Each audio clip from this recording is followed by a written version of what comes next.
Welcome against our next class. तो देख रहे थे हम लोग इसके पूरी क्लास में कि नाइट्रोजन का ऑबनॉर्मल बिहेव यानी असामान्य व्यवहार, कि नाइट्रोजन का किस टाइप से ऑबनॉर्मल बिहेव रहता है। तो इसके बाद आज स्टडी करने हम लोग कि इस ग्रुप के एक या दो एलिमेंट्स का मेथड ऑफ प्रिपरेशन को यानी बनाने का विधियाँ और उसका फिजिकल एंड केमिकल प्रॉपर्टीज के बारे में स्टडी करना है। तो चैप्टर में हम लोग नाइट्रोजन, जिसे कि अपन डाई नाइट्रोजन कहते हैं, तो डाई नाइट्रोजन डाई नाइट्रोजन जिसे N2 कहते हैं, इसको प्रिपेयर करेंगे और बनाएंगे। तो डाई नाइट्रोजन के बारे में पढ़ेंगे हम लोग।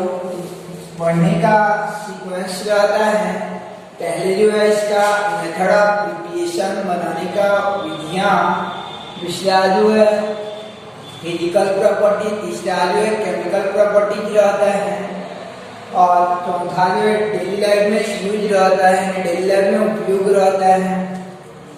तो नाइट्रोजन को बनाने का विधि के लिए यूज करते हैं, प्रयोगशाला में बनाने के लिए अमोनियम नाइट्राइड का उपयोग करते हैं, NH4NO2 का उपयोग करते हैं, NH4NO2 का उपयोग करते हैं और इसको हीट कर देते हैं, गर्म कर देते हैं।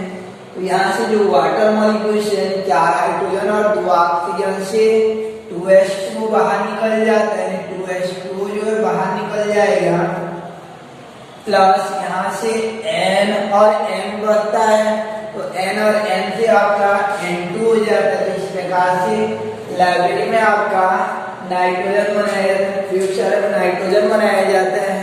तो प्रयोगशाला में नाइट्रोजन बनाने के लिए गोल पेंदी वाले फ्लास्क में अमोनियम नाइट्राइड को लेकर गर्म करते हैं, यानी NH4NO2 को लेकर गर्म करते हैं। तो इसके परिणाम से नाइट्रोजन गैस प्राप्त हो जाता है। उसके बाद इसका भौतिक गुण रहता है, तो भौतिक गुण में यह रंगहीन गंधहीन गैस होता है तथा जल में अल्पविलय गैस होती है। उसके बाद देखते हैं रासायनिक गुण में, कि रासायनिक गुण में यह N2 जो है आपका यानी केमिकल प्रॉपर्टीज में रासायनिक गुण में जो है यह ऑक्सीजन से क्रिया करके इन दोनों का विद्युत स्पार्क करवाते हैं, विद्युत स्पार्क करवाएंगे, विद्युत स्पार्क। तो इस कंडीशन में आपका बन जाता है, ये दोनों आपस में विद्युत स्पार्क चिंगारी उत्पन्न करते हैं। तो आपस में जुड़कर NO में बदल जाती हैं, यानी नाइट्रिक ऑक्साइड में कन्वर्ट हो जाती है। ऐसे दूसरा केमिकल प्रॉपर्टी में ये N2 जो है H2 से अभिक्रिया करके आपका अमोनिया यानी NH3 बना लेती है। तो इन दोनों को आगे फिर एक बार पढ़ेंगे हम लोग, तो वास्तव में कैसे बनता है बोल के। तो इस प्रकार ये नाइट्रोजन इसका बहुत यानी मोस्ट इम्पोर्टेंट नहीं रहता है, इसलिए इसको थोड़ा देखे रहना ऐसे ही। और इसके बाद जो इसका डेली लाइफ में उपयोगिता नाइट्रोजन का, तो नाइट्रोजन का दैनिक जीवन में उपयोगिता, तो ये नाइट्रोजन जो अक्रिय प्रवृत्ति का होता है, यानी साधारणतः अभिक्रिया में भाग नहीं लेता है। तो इसका उपयोग जो है भोज्य पदार्थों को तरोताजा बनाए रखने के लिए इसका उपयोग किया जाता है। जो आलू चिप्स अगर पैकेट देखे रहोगे तो उसके अंदर जो है या मिक्सचर अगर का जो पैकेट रहता है तो उस फ्लैट टाइप का नहीं होता है, क्योंकि उसके अंदर जो नाइट्रोजन गैस भरी रहती है पॉलीथीन के अंदर जो है। तो भोज्य पदार्थों को तरोताजा बनाए रखने के लिए इसका उपयोग किया जाता है। तो इसका कि क्रायो सर्जरी में किया जाता है। तो क्रायो सर्जरी किसे कहा जाता है आपका, यानी क्रायो सर्जरी किसे कहते हैं, तो जो जीव जंतु के नमूने रहते हैं आपका, यानी जीव जंतु के जो नमूने रहते हैं प्रयोगशाला में, तो उनको सुरक्षित रखने के लिए नाइट्रोजन गैस का उपयोग किया जाता है तथा नाइट्रोजन गैस का उपयोग बल्ब के अंदर भरने के लिए भी किया जाता है। तो इस प्रकार ये नाइट्रोजन का डेली लाइफ में यूज हो जाता है। तो इसके बाद जो हम लोग नाइट्रोजन का स्टडी करने के उपरांत नाइट्रोजन के कुछ प्रमुख यौगिकों के बारे में पढ़ेंगे। नाइट्रोजन के प्रमुख यौगिक जिनमें से एक अमोनिया होता है, और दूसरा नाइट्रिक अम्ल होता है। तो पहले ये अमोनिया NH3 के बारे में पढ़ेंगे। तो NH3 अमोनिया जो है इसको बनाने के लिए पहले इसका पढ़ने का क्रम रहेगा। पहला जो मेथड ऑफ प्रिपरेशन रहता है, बनाने का विधि हो जाता है, और दूसरा जो है बनाने की विधि के पश्चात इसका भौतिक गुण, तीसरा रासायनिक गुण, और चौथा दैनिक जीवन में उपयोगिता यानी डेली लाइफ में उपयोग क्या रहता है। तो अमोनिया NH3 को बनाने के लिए एक औद्योगिक विधि का उपयोग किया जाता है, जैसे कि अमोनिया निर्माण की हेबर विधि कहा जाता है, और यह मोस्ट IMP रहता है। अमोनिया निर्माण की हेबर विधि जो है, तो इस विधि द्वारा अमोनिया को बनाने के लिए, हेबर विधि द्वारा बनाने के लिए 4 चरणों का सहारा लिया जाता है। पहले तो इसका सिद्धांत को पढ़ेंगे, हेबर विधि का सिद्धांत, दूसरा समीकरण, तीसरा नामांकित चित्र, और चौथा जो इसका वर्किंग प्रोसेस कार्य विधि जो है 4 बिंदु के आधार पर हेबर विधि को स्टडी करेंगे। 4 बिंदु के आधार पर पहले जो है आपका सिद्धांत समीकरण। तो देखते हैं अमोनिया निर्माण का सिद्धांत क्या होता है। तो नाइट्रोजन और हाइड्रोजन को शुद्ध व शुष्क कर देते हैं। नाइट्रोजन व हाइड्रोजन को शुद्ध व शुष्क कर लेते हैं। तदुपरांत जो है शुद्ध व शुष्क करके इसे 200 से 800 वायुमंडलीय दाब तक कंप्रेस कर लेते हैं। 200 से 800 वायुमंडलीय दाब तक इसको संपीड़ित करवा देते हैं, यानी दबा देते हैं उसको। हम लोग लगभग 1 वायुमंडलीय दाब का फीलिंग करते हैं, उसको 200 से 800 वायुमंडलीय दाब तक प्रेशर डाल देते हैं दोनों गैस को, ताकि पास आ जाए। और तापमान का मान जो 450 से 500 सेंटीग्रेड तक रखे रहते हैं। एवं उत्प्रेरक जो है लिया जाता है, उत्प्रेरक Fe2O3 लिया जाता है, उत्प्रेरक Fe2O3 लेते हैं। और उत्प्रेरक उत्साहक के रूप में जो है मॉलिब्डेनम चूर्ण का सहारा लिया जाता है।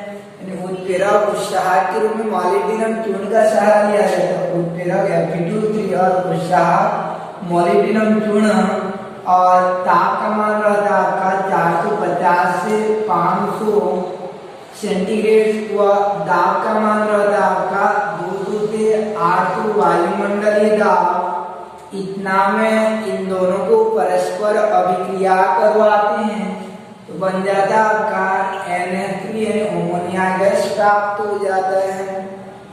तो थोड़ा सा डिस्कस कर लेते हैं हम लोग कि ये उत्प्रेरक और उत्प्रेरक उत्साहक किसे कहा जाता है। तो उत्प्रेरक किसे कहते हैं कि वे पदार्थ जो अभिक्रिया में भाग नहीं लेते हैं, लेकिन अभिक्रिया के वेग को परिवर्तित कर देते हैं, बढ़ा या घटा देते हैं, उत्प्रेरक कहलाते हैं। कि ऐसे पदार्थ जो स्वयं अभिक्रिया में भाग नहीं लेते हैं, किंतु स्वयं अभिकारक नहीं होते हैं, किंतु अभिक्रिया की दर को परिवर्तित कर देते हैं, उत्प्रेरक कहलाते हैं।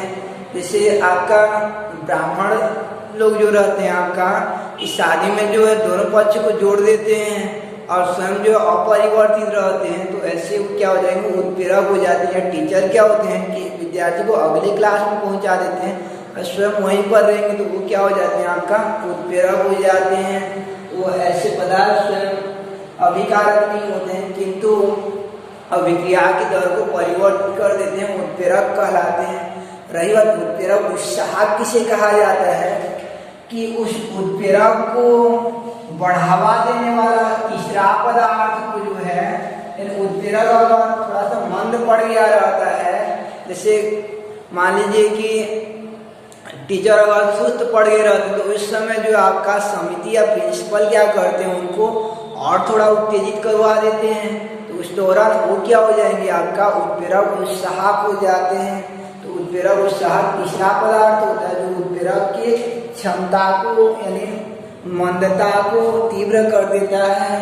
तो इस प्रकार से ये अमोनिया निर्माण की हेबर विधि का सिद्धांत में आपका उत्प्रेरक के रूप में Fe2 होती है और उत्प्रेरक उत्साहक के रूप में मोलिब्डेनम चूर्ण का सहारा लिया जाता है। और ताप का मान रहता है आपका 200 से 800 वायुमंडलीय दाब। वह ताप का मान रहता है 450 से 500 सेंटीग्रेड ताप। तो सिद्धांत यह हो जाता है आपका कि शुद्ध व शुष्क नाइट्रोजन व हाइड्रोजन को 1:3 में लेकर 200 से 800 वायुमंडलीय दाब तक संपीड़ित कर 450 से 500 सेंटीग्रेड ताप पर उत्प्रेरक Fe2O3 व उत्प्रेरक उत्साहक मोलिब्डेनम चूर्ण की उपस्थिति में अभिक्रिया कराने पर अमोनिया गैस प्राप्त होती है। सिद्धांत क्या हो जाएगा आपका, शुद्ध नाइट्रोजन व हाइड्रोजन को 1:3 में लेकर उत्प्रेरक Fe2O3 व उत्प्रेरक उत्साहक मोलिब्डेनम चूर्ण की उपस्थिति में 200 से 800 वायुमंडलीय दाब तक संपीड़ित कर और 450 से 500 सेंटीग्रेड ताप पर अभिक्रिया कराने पर अमोनिया गैस प्राप्त होती है। तो ये सिद्धांत हो जाएगा आपका कि अमोनिया निर्माण की हेबर विधि का सिद्धांत हो जाता है कि शुद्ध व शुष्क नाइट्रोजन व हाइड्रोजन को 1:3 में लेकर उत्प्रेरक Fe2O3 व उत्प्रेरक उत्साहक मोलिब्डेनम चूर्ण की उपस्थिति में 450 से 500 सेंटीग्रेड ताप व 200 से 800 वायुमंडलीय दाब पर अभिक्रिया कराने पर अमोनिया गैस प्राप्त होती है। ये समीकरण हो जाएगा N2+3H2 → 2NH3 हो जाता है।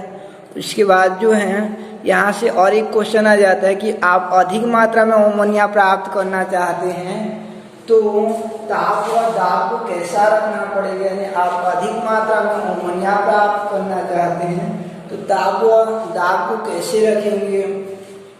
तो इसके लिए ली-सापेलीय नियम का उपयोग किया जाता है, क्योंकि याद रखें ना अमोनिया निर्माण एक ऊष्माक्षेपीय अभिक्रिया है। क्योंकि अमोनिया निर्माण जो एक ऊष्माक्षेपीय अभिक्रिया है, अतः ताप बढ़ाने पर अभिक्रिया जो पश्चिम दिशा में आता है, ज्ञान पढ़ेंगे आप लोग।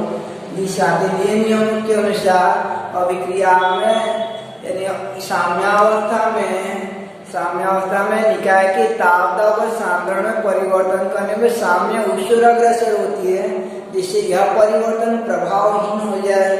तो ऐसा स्थिति में आपका कि इस कंडीशन में ये दोनों N2+3H2 → 2NH3 में ये एक ऊष्माक्षेपीय अभिक्रिया है। तो ऊष्माक्षेपीय अभिक्रिया ताप बढ़ाने पर अभिक्रिया पश्चिम दिशा में आती है।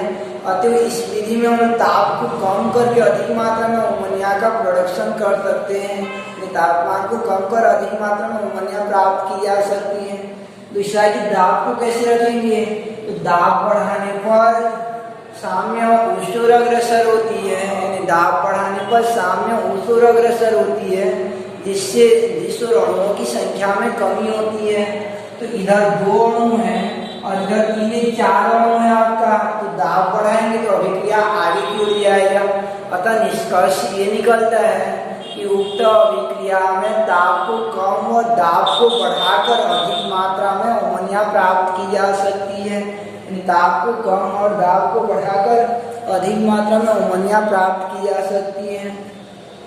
अब देखते हैं इसका कि नामांकित चित्र और इसका जो है आपका वर्किंग प्रोसेस, यानी यह किस प्रकार से काम करता है। नामांकित चित्र और वर्किंग प्रोसेस, तो इसमें पहले आपका कि नाइट्रोजन और ये हाइड्रोजन जो रहता है, नाइट्रोजन व हाइड्रोजन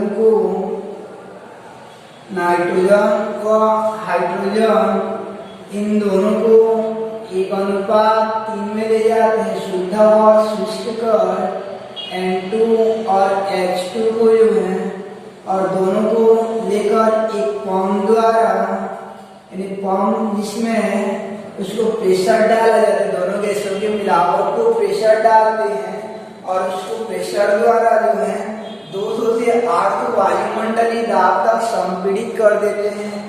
200 से 800 वायुमंडलीय दाब तक जो संपीड़ित कर देते हैं। इस संपीड़क या पंप द्वारा जो है इस प्रकार यहाँ से निकलने वाला, पहले इन दोनों को लिया जाता है साधारण 1:3 में, तो प्रेशर डालते हैं पंप द्वारा। जो प्रेशर डालेंगे तो 200 से 800 वायुमंडलीय दाब तक जो कंप्रेस करवा देते हैं, जिससे ये कंप्रेस गैस यानी संपीड़ित गैस जो है आगे यानी 200 से 800 वायुमंडलीय दाब तक संपीड़ित होने के पश्चात इसे उत्प्रेरक कक्ष में प्रवाहित कर देते हैं। और उत्प्रेरक कक्ष में उत्प्रेरक कक्ष में ये कैटेलाइज चैम्बर में जो है उत्प्रेरक Fe2O3 व उत्प्रेरक उत्साहक MO की उपस्थिति में 450 से 500 सेंटीग्रेड ताप पर ये दोनों गैसें आपस में अभिक्रिया कर लेते हैं। दोनों गैसें जो आपस में अभिक्रिया कर लेते हैं Fe2O3 और MO की उपस्थिति में 450 से 500 सेंटीग्रेड ताप पर ये अमोनिया गैस में परिवर्तित हो जाती है। उत्प्रेरक कक्ष में यानी कैटेलाइज चैम्बर में जो है उत्प्रेरक कक्ष में जो है ये अमोनिया गैस में परिवर्तित हो जाती है। तो इस प्रकार से उत्प्रेरक कक्ष में अमोनिया गैस में परिवर्तित होने के उपरांत जो है ये गैसीय अमोनिया को आगे जो है यानी ये अमोनिया जो गैस के रूप में प्राप्त होता है, तो कोई भी गैस के रूप में जो प्राप्त होता है उसको एकत्र करना संभव नहीं होता है। इसलिए आगे जो है इसे एक शीतलक कक्ष में या संघनित्र में प्रवाहित कर देते हैं। संघनित्र क्या करता है, उसको गैसीय अमोनिया को द्रव अमोनिया में बदल देता है। गैसीय अमोनिया को द्रव अमोनिया में बदल देता है, द्रव के रूप में बदल देता है। संघनित्र जो है संघनन करवाने वाला को संघनित्र कहते हैं।